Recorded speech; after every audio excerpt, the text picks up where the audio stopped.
नमस्कार दोस्तों, आज के वीडियो में हम बात करने वाले हैं अपने शरीर के सबसे गुप्त ब्रह्मांड के विषय में अर्थात कोशिका के ऊपर बात करने वाले हैं। क्योंकि कोशिका से ही मिलकर ये हमारा पूरा शरीर बना होता है।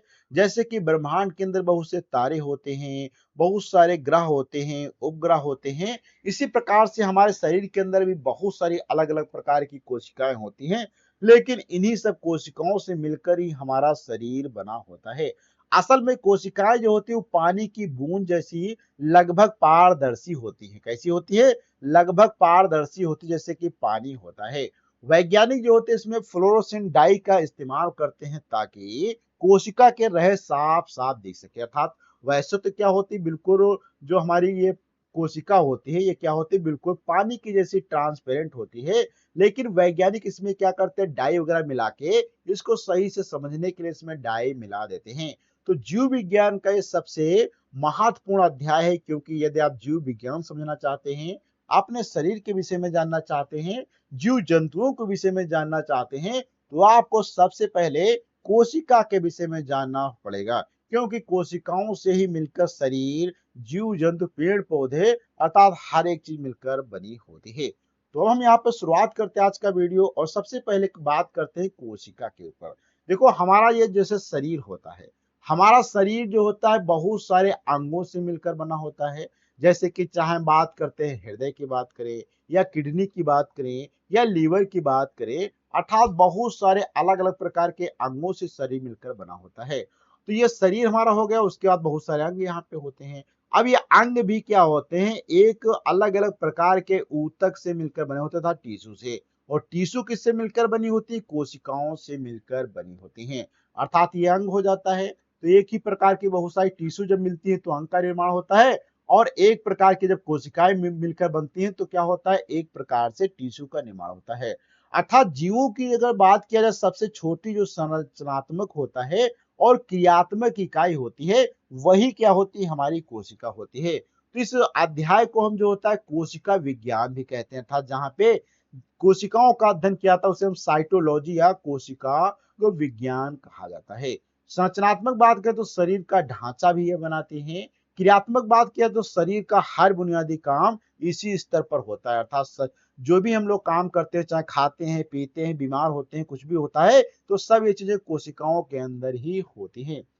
अब बात करते हैं कोशिका विज्ञान के जनक और प्रकृति का रेनकोट क्या है। अर्थात सबसे पहले समझते हैं कि कौन जनक था इसका जिसने कोशिका की खोज की। तो कोशिका की खोज की अगर बात किया तो रॉबर्ट हुक, जो कि 1665 के अंदर उन्होंने पहली मृत कोशिका था कार्क पेड़ की छाल खोजी। प्रसिद्ध उन्होंने पुस्तक था माइक्रोफोकिल में भी लिखा। अर्थात उन्होंने क्या किया था, एक मृतक पेड़ पौधे के क्या किया था, उन्होंने खाल अर्थात उसकी छाल लिया, उसके अंदर उन्होंने मृत कोशिका को सबसे पहले खोजा था।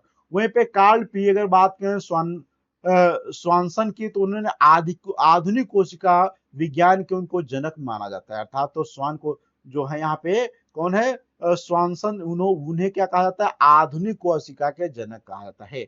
वहीं पे ए की शर्मा जो है भारतीय कोशिका विज्ञान के जनक है। तो यहाँ पे अलग अलग मैंने जनक पे बात किया। ए के शर्मा जो है वो भारतीय कोशिका जनक हैं, भारतीय कोशिका के जो है जनक कहे जाते हैं। वहीं पे कार्ल पी स्वानसन जो है वो किसके जनक हैं, तो आधुनिक कोशिका विज्ञान के जनक माने जाते हैं। वहीं पे रॉबर्ट हुक वो सबसे पहले कोशिका की खोज करते हैं, मरी मरी हुई कोशिकाओं को उन्होंने खोजा था। तो इस प्रकार से सुवेरेन की बात करें तो प्रकृति का रेनकोट यह कार्य की मृत कोशिकाओं को जलरोधी बनाता है और हानिकारक फंगस से बचाता है। इस प्रकार से यहाँ पे एक इनके ऊपर लेयर भी पेड़ पौधों के ऊपर होती है। अब बात करते हैं व्यापारी ने खोजी जीविकी कोशिका। अब कौन खोजता है, तो 1674 में एटोनी वान ल्यूनवाक ने पहली जीवित कोशिका खोजी थी। कब खोली थी? सबसे पहले जो था वान ल्यूनहॉक ने 1674 में जीवित कोशिका को उन्होंने खोजा था। वे वैज्ञानिक बिल्कुल भी नहीं थे, एक कपड़े के व्यापारी थे। किसके थे? वो वैज्ञानिक नहीं थे, एक कपड़े के व्यापारी थे, लेकिन उन्होंने खोज की। उनके हाथ से बने लेंस उस समय के वैज्ञानिकों के उपकरणों से भी ज्यादा शक्तिशाली थे। और वो जो अपने हाथों से उस समय लेंस बनाते थे, वो वैज्ञानिकों के पास भी नहीं होते थे, इतने पावरफुल बनाते थे। इसी सूक्ष्म जीव विज्ञान का इन्हें सूक्ष्म जीव विज्ञान का जनक भी कहा जाता है, इसीलिए उन्हें सूक्ष्म जीव विज्ञान का जनक भी कहा जाता है। अब बात करते हैं सबसे छोटी और सबसे बड़ी कोशिकाएं हमारे शरीर के अंदर कौन सी होती हैं। ये भी जानना काफी जरूरी है, क्योंकि कुछ कोशिकाएं बहुत बड़ी होती हैं तो कुछ कोशिकाएं बहुत छोटी होती हैं। अगर हम सबसे छोटी कोशिका की बात करते हैं तो ये माइक्रोप्लाज्मा होता है। कौन होता है? माइक्रोप्लाज्मा होता है, जो इसकी क्या होती है 0.1 माइक्रोमीटर अर्थात माइक्रोन, बहुत कम इसकी जो होती है लेंथ होती है। इसे जो होता है पीपीएलओ भी कहा जाता है। क्या कहा जाता है? इसे पीपीएलओ भी कहा जाता है। वहीं पे सबसे बड़ी अगर हम कोशिका की बात करते हैं, जो कि शुतुरमुर्ग का अंडा होता है। किसका होता है? शुतुरमुर्ग का जो अंडा होता है वो सबसे बड़ी कोशिका होती है, अर्थात तो इसे 130 से 170 एमएम इसके अंदर कोशिकाएं होती हैं। इसे बिना माइक्रोस्कोप से भी देखा जा सकता है। वहीं पे अगर हम बात करते हैं मास्टर बहुरूपिया, अर्थात तो माइकोप्लाज्मा में भी कोशिका भित्ति नहीं होती है, इसलिए यह जेली की तरह अपना आकार बदलती रहती है। अर्थात तो माइक्रोप्लाज्मा जो होता है इसके अंदर कोई भी जो होती कोशिका भित्ति नहीं होती है। इसके कारण क्या होती है, दीवार तोड़ने वाली एंटीबायोटिक दवाएं इस पर बेअसर होती हैं, इसलिए एंटीबायोटिक इस पे कोई काम भी नहीं करती हैं और ये अपना आकार बदलती रहती हैं। अब बात करते हैं मानव शरीर की सबसे लंबी और बनाम सबसे बड़ी क्या है, अर्थात सबसे लंबी और सबसे बड़ी कोशिका कौन सी है। अगर बात करते हैं सबसे लंबी कोशिका की बात करते हैं तो यहाँ पे आप देख सकते हैं सबसे लंबी कोशिका है जिसको हम तंत्रिका कोशिका या धागे या तार की लंबाई की तरह से होती है, अर्थात तो जो हमारी तंत्रिका तंत्र की कोशिकाएं होती हैं ये सबसे लंबी होती हैं और ये धागे या तार की लंबाई के जैसी होती हैं। वहीं पे अगर हम बात करते हैं सबसे बड़ी की बात किया जाए तो अंडाणु जो होते हैं लेडीजों के अंदर ओवम गेंद की तरह होते हैं और ये सबसे बड़ी कोशिकाएं होती हैं। वहीं पे सबसे छोटी बात करें तो शुक्राणु और आरबीसी की जो होती हैं वे बहुत ही छोटी होती हैं।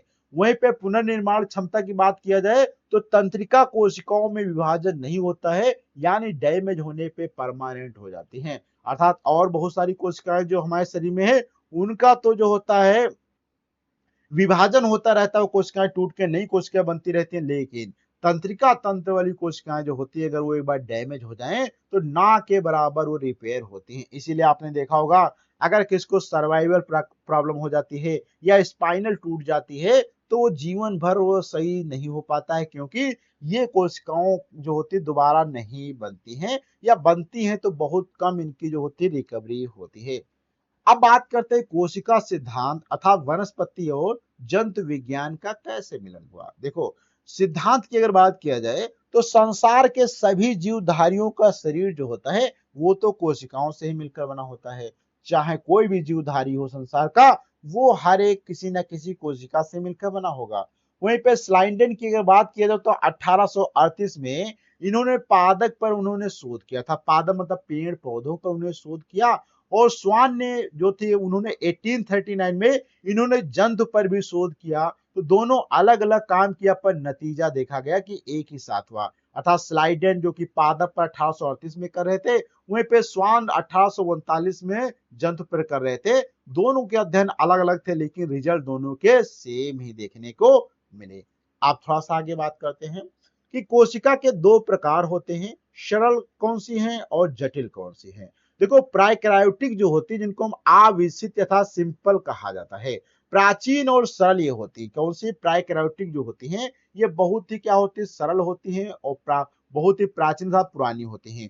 कोई अलग जो होते हैं कमरे अर्थात झिल्ली वाले अंग इनके अंदर नहीं होते हैं और यहाँ पे कंट्रोल रूम भी इनके अंदर अर्थात यहाँ पे केंद्रक नहीं होता है। यह सब कुछ बिखरा हुआ होता है, तीव्र इनके अंदर विभाजन भी होता है।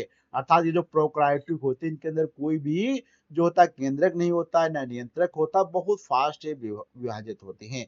वहीं पे यूकैरियोटिक बात किया था विकसित तथा कॉम्प्लेक्स, ये जटिल भी होती हैं और काफी एडवांस होती हैं। अर्थात यूकैरियोटिक की बात किया जाए तो ये काफी जटिल होती हैं और एडवांस होती हैं। इसमें स्पष्ट केंद्रक होता है और अलग अलग झिल्ली वाले कोशिकांग होते हैं, इनके अंदर काफी धीमा विभाजन होता है।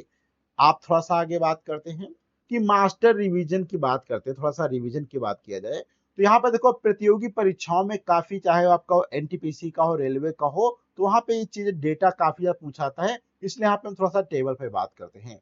तो आकार देखा जाए तो प्रोकार्योटिक जो होती है हमारी कोशिका, उनका आकार 1 से 5 माइक्रोमीटर तक होता है, जो कि बहुत छोटा होता है। वहीं पे यूकेरियोटिक की बात किया तो काफी बड़ी कोशिकाएं होती हैं। वहीं पे केंद्रक की बात किया तो प्रोकार्योटिक के अंदर जो होता है केंद्रक नहीं होता है, लेकिन यूकेरियोटिक कोशिकाओं के अंदर होता है। राइबोसोम यहाँ पे 17 होते हैं, यहाँ पे 18 होते हैं। वहीं पे झिल्ली इसमें नहीं होती है। इसके अंदर क्या होती होते था, प्रोकार्योटिक के अंदर झिल्ली नहीं होती है, ना ही यहाँ पे राइबोसोम अर्थात होते हैं तो वो 17 होते हैं। केंद्रक अनुपस्थित रहता है और ये जो बहुत छोटी होती है। तो इस प्रकार से यूकेरियोटिक और प्रोकार्योटिक के बीच में हमने थोड़ा सा डिफरेंस पे बात किया, जो कि एग्जाम के अंदर काफी बार पूछ लिए जाते हैं। अब बात करते हैं प्रकृति का कवच क्या है, अर्थात कोशिका भित्ति क्या होती है। कोशिका भित्ति क्या होती है जानना काफी हम लोगों के लिए इंपॉर्टेंट है। देखो, यह कोशिका को सुरक्षा प्रदान करती है और एक कड़क आकार भी देती है। अर्थात कोशिका भित्ति जो होती है, हर एक कोशिका को उसकी सुरक्षा बाहरी चीजों से मदद करती है और एक कड़क आकार देती है। अलग अलग जीवों में यह अलग अलग चीजों से बनी होती है। और क्या होता है, जो अलग अलग प्रकार के जीव होते हैं उनसे होते अलग अलग चीजों से मिलकर ये बनी होती है। वहीं पे अगर हम बात करते हैं पादप अर्थात पेड़ पौधों की, तो यहाँ पे सेल्यूलोजों के अंदर पाई जाती है। जीवाणुओं की बात किया जाए तो उनके पेक्टागोलाइन में होते हैं, कवक में काइनिन होते हैं। इस प्रकार की अलग अलग यहाँ पे कोशिका भित्तियां पाई जाती हैं। अब बात करते हैं यहाँ पे कि वीआईपी क्लब का बाउंसर कोशिका झिल्ली क्या होती है। अर्थात कोशिका झिल्ली पे तो बात कर रहे थे, लेकिन इसका काम क्या होता है। जैसे कि आपने देखा होगा बहुत सारे बड़े बड़े क्लब में बाउंसर लगे होते हैं, इसी प्रकार से कोशिका झिल्ली काम करती है। यह एक प्रकार से अर्धपारगम्य झिल्ली होती है, जो पदार्थों का चयन करती है। अर्थात तो ये अर्धपारगम्य झिल्ली होती है, तो ये सभी को अपने अंदर से जाने नहीं देती है। जैसे कि सिक्योरिटी गार्ड होते हैं, हर एक व्यक्ति को अंदर नहीं जाने देते हैं, वो जिसको चाहते हैं उसको जाने देते हैं, जिसको चाहते हैं उसको जाने नहीं देते हैं। तो यह जो होता है फास्फोलिपिड और प्रोटीन से बनी होती है। किससे बनी होती है, फास्फोलिपिड और ये प्रोटीन से मिलकर बनी होती हैं। इनके मॉडल की बात किया जाए तो फ्लूइड मेजोल मॉडल होता था, सिंगर और निकोलसन होता है।